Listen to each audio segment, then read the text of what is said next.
Hi, this is Jen Rubin, editor-in-chief of The Contrarian. I'm delighted to have back Yasmin Radjy. She is the head of Swing Left. Welcome, Yasmin. Thank you so much, Jen. It's great to see you. Absolutely. Swing Left targets House seats that are either vulnerable or really quite likely to be picked up by Democrats. After the 2025 elections, are you perhaps thinking that list of seats might expand? Jen, as I think this is the second time that you are one step ahead of us. You're you're previewing what we will be sharing soon. So the answer is yes, we are going to definitely be sharing more seats very, very soon. But I think there's a couple factors that we're weighing. So I cannot wait to share the updated list with you. They won't be super surprising. Right now we've got 14 defensive districts and 8 offensive districts. And we really, I think the balance that we have here is we've got to focus on the most competitive districts. So we're talking about Democrats who won their races by 3 percentage points or less, Republicans who won their races that we need to defeat by either 4 percentage points or less, or the Republican won by more, but Kamala Harris won the district, so people split their tickets. So districts like Mike Lawler's, where people assume he's a moderate, even though he's not. So we're starting there.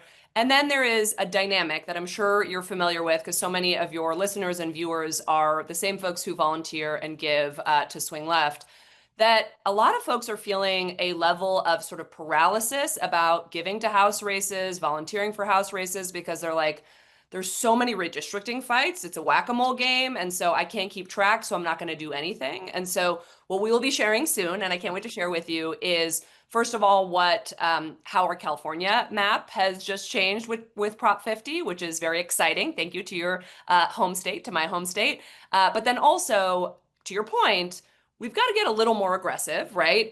But we also, I think there is a risk when we are both riding high from these incredible wins in 2025.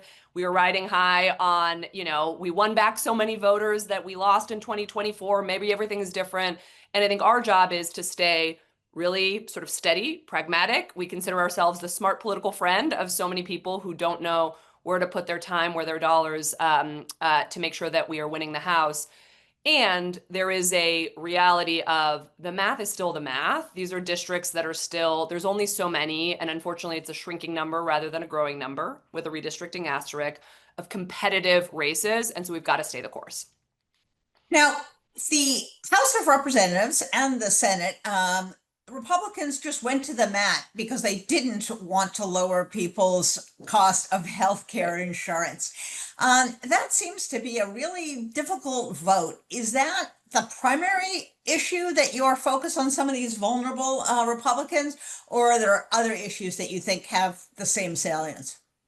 You know what? So we the week after Labor Day, we started the pilot for our new deep canvassing program called Ground Truth, which I'm excited to share more about sort of what makes it so different. But I think the headline is we know that we need to get out there and listen to voters way earlier than we typically do. We need to do more asking and probing rather than sort of lecturing people about why they ought to support Democrats or why they ought to change their perspective on XYZ. And so we started that. September 6th was our first canvas. We've been out every weekend in swing districts all across the country. And to your question, my assumption going into this pilot of this program was all we're going to hear about is affordability, because affordability is all that we are talking about, right? And much to my surprise, much to our team's surprise, affordability was not the number one issue. The number one issue, which is related, is a broader feeling of the system is broken. I don't trust either political party, and nobody cares about me, my community, my district, whatever the case may be. And that was the overwhelming top issue with Republicans, with Democrats, with independents, with people who are frequent voters, infrequent voters, the full gamut. And I think for us, again, it is not that that means affordability is somehow not an extremely important issue. Of course, that's how we won in Virginia, in New Jersey, all the different races that we just won in 2025. As you said, it's been so central to the shutdown fight. But I think talking about affordability in a vacuum without the sort of emotion of people are upset about their grocery prices, rightfully so. They're also really upset that they feel like nobody gives a damn about them. And so if we talk just about prices without the sentiment of it's not just that people want fighters because they want policy change. They want fighters to feel listened to feel heard. And so a huge part of what we are seeing in our program is not just we're learning about the issues that people care about, but there is such a vacuum in people going out and listening that so much of the feedback we're getting back, even from voters who are not going to vote Dem anytime soon, hopefully we'll keep working on them, but they still want to talk and they still want to unpack sort of how they're feeling, how they're digesting. And I think that piece of the story is not lost on everyone, but it's lost on a lot of the kind of national conversation on these issues. Absolutely. And I think what we've seen over the shutdown was this contrast, talking about not interested in people like me. The administration going to the Supreme Court to stop giving food to children, tax cuts for billionaires, and rampant corruption at the same time that affordability. There is this sense, and maybe the term is fairness, that people are so frustrated about. Is that an issue that Democrats really need to focus, that Republicans are interested in themselves and their rich donors, and Democrats are willing to fight for you? Absolutely. And we need to be able to take the big, the meaty, the sort of like esoteric and turn it into the really local. That is so much of that is why Abigail Spanberger is the next governor of Virginia. That's why Mikey Sherrill is the next governor of New Jersey. And, you know, we can go through all of the wins that really were anchored on that, of not talking in the abstract about, you know, to your point, the issue of fairness, the issue of, you know, access to a dignified life is really what economic issues are about. As people work hard, they want to live a life with dignity. But what I've seen some of, you know, our candidates do really, really well. You know, our team went up to Ulster County. We did an event with Congressman Josh Riley, Congressman Pat Ryan. And something that I saw both of them do that I think is really the model of the kind of ways that we can talk about these issues is when they talked about the impact of cuts to food banks. They didn't say nationally this many people are going to lose food. Yes. They're like, you guys know the food bank on the corner of this street and that street that you drive past every day? Go look at the shelves. When I went on Saturday and looked at the shelves at the food bank that you all know because you drive past it all the time, the shelves are empty. And this is what that means for the families. And it's sort of that local color and context. Yes. And we have just, again and again, we fail. I think because the numbers, for those of us who read the numbers every day, the numbers themselves tell a really, really powerful story. But we also know that's not how the human brain works, right? Like the numbers are Yes. so big. When you talk about $1 trillion, what is $1 trillion? I can't contextualize that. I can contextualize what it means to walk into my food pantry and not be able to find beans when that's what, you know, I, as someone who can no longer afford beans, am going to depend on. Absolutely. One of the other lessons that we learned in New Jersey and Virginia is you got to show up. Right. You know, even within a district that may be relatively competitive. Too often in the past, Democrats have said, well, I'm not going to go talk to those groups of Democrats because I'm going to lose those groups, Totally. or I'm not going to go talk to that group of Republicans or independents. It would seem that the ability to reduce margins, even in areas you don't win, or to plant the seeds, Yes. as you were saying, for a future election is very important. Is that something that you gleaned from the election the same way that I did? 1,000%. I don't know how to sort of like, you know, ding, ding, ding. Yes, everything. I couldn't agree more. I'll tell you two related stories. One is in a 2024 competitive House district last cycle. I went out with the candidate to go knock on doors. And we took a little sort of selfie video as we're out knocking and said, you know, everyone come out next weekend and come knock on doors. It's so great, et cetera. And it's really weird to take a selfie video in the middle of a suburban neighborhood where people are just minding their business. They're like, who are these people? So we put the phone down. I look across the street to see, I'm sort of like embarrassed by what we've just done. And I look and I see a guy washing his car and he's looking at us and we're looking at him. And I turn to this candidate for Congress and I say, that guy over there who's standing 20 feet away from us, we should go talk to him. And she looks at her app, which has the list of voters that she needs to win to be able to win. She looks at his address and she says, he's not on my walk list, so let's skip him. And to me, that was the encapsulation of just how much we have sort of over-engineered everything past the point of logic. Not just because Yes. how meaningful is it? This is not it's not even me as a volunteer there. It is the candidate. How meaningful is it for that person? Who knows whether he's undecided? Who knows? There's also an assumption that our data is perfect. It's not. Anyone who's gone out and knocked on doors knows it's not perfect. But it's also maybe that guy is a hardcore Trump supporter, but maybe his nephew isn't, right?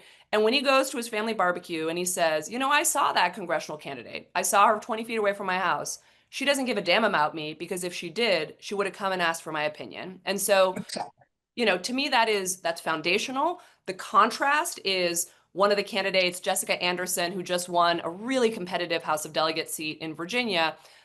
She knew all the statistics of how many doors she'd knocked on that week, that month, that quarter. I mean, she just was a monster of going out and listening to people. And she showed me a text she'd gotten. This was the Sunday before the election. Showed me a text she'd gotten that morning from a Republican, a very conservative, not a moderate Republican, a very conservative Republican, who wrote her a Facebook message saying, I don't agree with you on pretty much anything, but you have knocked on my door, you have followed up with me, you have listened to me, and for that, you're getting my vote. And that is, I mean, that's the spirit of what we're trying to do at Swing Left with our new program, Ground Truth, is people are smart, right? Voters are adults. We should treat them as adults. And as adults, you and I, if we go and sit and have a beer together, we'll find all kinds of things that we disagree on. Even though on these calls, I always feel like I agree with you on pretty much everything. But that's okay, right? As adults, like that is completely fine if we can be authentic, if we can be honest. And this is a key that I think we've really lost, and it's so intuitive and yet totally kind of out of our imagination, is if we take the time to listen and if we actually have the humility to talk to voters as though we don't have all the answers, I think that is really, really key. And again, that is the kind of North Star of how we're thinking at Swing Left right now. Absolutely. It's very much in common. I recently spoke with Mitch Landrieu and his Working People's Project, where that is exactly the sentiment. Much of what you're saying was really borne out in polling, in focus groups, and the rest. So there seems to be a fundamental truth there. One last thing that I'm very curious about. Republicans, like Democrats, sometimes take their voters for granted. And in Texas, they decided they were going to gerrymander and try to secure 5 seats. And they assumed that because in one election, some Hispanic voters moved in their direction, that they've got a lock on these people, and therefore they don't need to worry about districts that are a little bit more competitive because they can grab some more. Are you looking at some of those districts now that they have been gerrymandering and saying, you know, there's maybe an opportunity in some of these places. We shouldn't forget about some of these districts because maybe we have some new opportunities, some new openings. Totally. I mean, I'd take it one step further, which it's not just about districts that we should be looking at. It's also within the districts that are going to come down to a few hundred votes, a couple thousand votes, et cetera.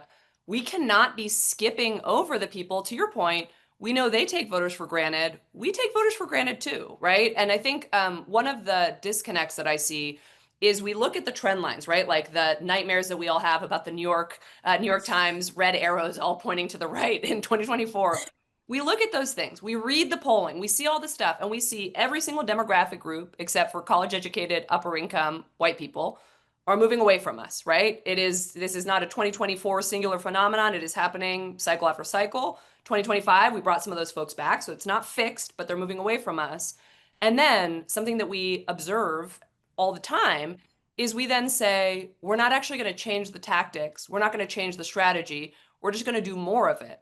And to us, that feels pathological, right? Like if we are losing, just to give the strongest example, Black and Latino men, we are losing as a party, again, with an asterisk of we won a bunch of them back in 2025, so hope is far from lost.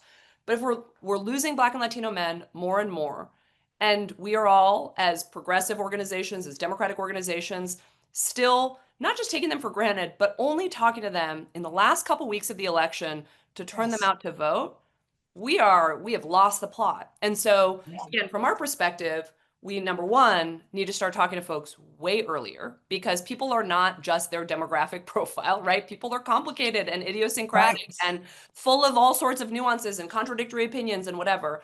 If you're talking to folks over a year before the election, which is what our volunteers are doing now with Ground Truth, you really are listening, open-ended, without an agenda of I'm going to quickly pivot to this or whatever.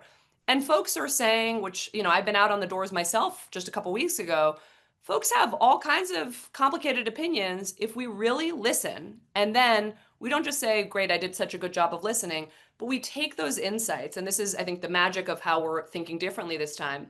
We share it back with campaigns that there's not a single House campaign that has enough resources to go out and do deep canvassing over a year before the election and do all the Right. other things that they need to do, right? We can do that in coordination with them, thanks to there's a new federal election law that allows us to do that.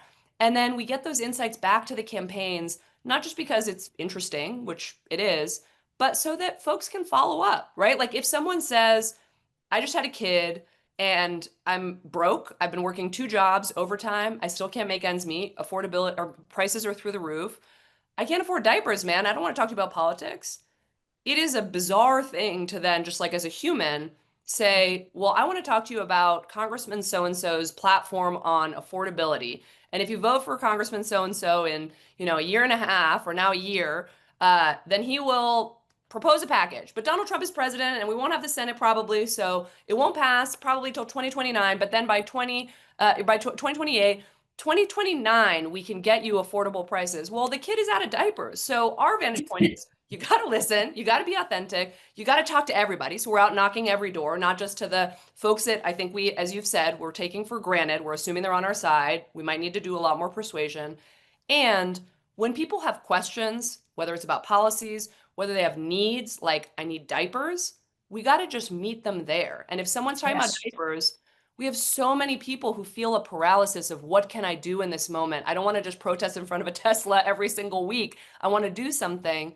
How meaningful it is. It's not a big ask to say, this voter, maybe not even a voter who will ever vote for us, needs diapers. Let's do that as an act of service. That's the kind of reimagination of voter contact that we think is not just a nice to have, it's actually necessary so that we're walking the walk of we listen, we care, and to your earlier point, we show up as Democrats. Well, I, for one, I'm very anxious to see where you're going to strike next, as it Yeah, were, yeah. where you're going, how you see the map growing. And I think whether or not there are 5 seats or 10 seats or 50 seats that are in play, Democrats can't afford to leave any Totally. one of them off the map. So it's great work that you're doing. Thank you so much, Yasmin, for all the work you're doing and also for sharing all of your time with us. Contrarians, as you know, are very, very interested in these issues, so we'll keep following it. Thanks so much. It was great Thank you. seeing you. Thanks for all you do, Jen.